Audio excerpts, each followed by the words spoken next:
APPSC group 2 అభ్యర్థుల నుంచి ప్రభుత్వానికి ఒక చిన్న విన్నపం.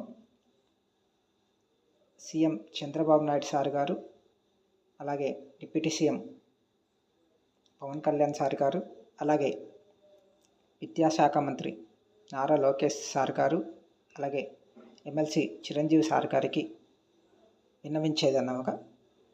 రోస్టర్ను క్లియర్ చేసిన తర్వాతే, రోస్టర్ని రీడ్రా చేసిన తర్వాతే గ్రూప్ 2 మెయిన్స్ ఎగ్జామ్ని కండక్ట్ చేయమని కోరుతున్నాము. ఎందుకంటే ఈ రోస్టర్ను క్లియర్ చేయకుండా మెయిన్స్ ఎగ్జామ్ని కండక్ట్ చేస్తే ఫర్దర్గా వచ్చే న్యాయ వివాదాల వల్ల ఈ గ్రూప్ 2 ఎగ్జామ్ యొక్క పోస్టులు అనేవి దక్కకుండా పోతాయని చెప్పేసి చాలామంది అభ్యర్థులు ఆందోళన చెందుతున్నారు. సో ఈ ఆందోళన వల్ల చాలామంది అభ్యర్థులు కాన్సన్ట్రేషన్ చేయలేకపోతున్నారు చదువు మీద. కాబట్టి ఈ రోస్టర్ని క్లియర్ చేసి నీట్గా పెట్టిన తర్వాతే ఎగ్జామ్ని కండక్ట్ చేయమని గ్రూప్ 2 అభ్యర్థుల తరపున కోరుతున్నామండి.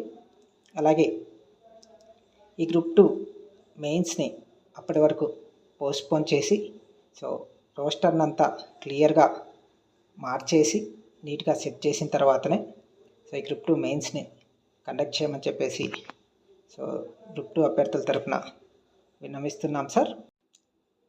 ఎందుకంటే రోస్టర్ పాయింట్లో మిస్టేక్స్ ఉండడం వల్ల ఎగ్జామ్ అయిపోయిన తర్వాత కూడా నిరుద్యోగులు మళ్ళీ కోర్టుకు వెళ్ళే అవకాశం ఉంది. రోస్టర్లో మిస్టేక్స్ ఉండి కూడా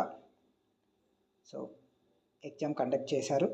దానివల్ల మాకు ఉద్యోగాలు రాకుండా పోయాయి. రోస్టర్లో మిస్టేక్స్ ఉన్నాయి, అందువల్ల మాకు ఉద్యోగం రాలేదని చెప్పేసి మళ్ళీ పిటిషన్లు వేసే అవకాశం ఉంది. దీని ద్వారా ఈ గ్రూప్ 2 పోస్టులు అనేవి పోస్ట్పోన్ అయ్యి ఉద్యోగాలు లేట్ అయ్యే అవకాశం ఉంది. కాబట్టి తప్పకుండా ఈ రోస్టర్ని రీడ్రా చేసి, రోస్టర్ని క్లియర్ చేసి, కొత్త రోస్టర్ని జీవో నెంబర్ 77 ప్రకారం మార్చేసి దాని ప్రకారం రోస్టర్ని పెట్టేసి ఆ తర్వాతనే గ్రూప్ 2 ఎగ్జామ్ కండక్ట్ చేయాలని చెప్పేసి కోరుకుంటున్నాం సార్. దీనివల్ల అందరికీ న్యాయం జరుగుతుందని ఆశిస్తున్నాము. ఎవరు అన్యాయం జరగకూడదనే ఉద్దేశంతోనే మేము ఈ పోస్ట్పోన్మెంట్ని కోరుకుంటున్నాం సార్. ఎందుకంటే ఇన్నాళ్ళు ఎంతో కష్టపడి 5 సంవత్సరాల నుంచి ఉద్యోగానికి ప్రిపేర్ అవుతూ ఇప్పుడు ఈ రోస్టర్స్ పాయింట్స్ వల్ల ఉద్యోగం కోల్పోవడమో లేదా ఉద్యోగం రాకపోవడం వల్ల చాలా నష్టపోయే అవకాశం ఉంది. కాబట్టి రోస్టర్ పాయింట్ని రీడ్రా చేసి కొత్తగా పెట్టేసి జీవో నెంబర్ 77 ప్రకారం పెట్టేసి ఆ తర్వాతనే గ్రూప్ 2 మెయిన్స్ని కండక్ట్ చేస్తే బాగుంటుందని గ్రూప్ 2 అభ్యర్థుల తరపున కోరుకుంటున్నాం సార్. దీని ద్వారా మీరు ఎంతో మాకు మేలు చేసిన వారు అవుతారు. నిరుద్యోగుల తరపున మేము కోరుకునేది ఏమిటంటే గ్రూప్ 2 మెయిన్స్ ఎగ్జామ్ని పోస్ట్పోన్మెంట్ చేసి ఈ రోస్టర్ పాయింట్ని క్లియర్ చేసిన తర్వాతే ఎగ్జామ్ని కండక్ట్ చేయమని అయితే కోరుతున్నాం సార్. Thank you sir.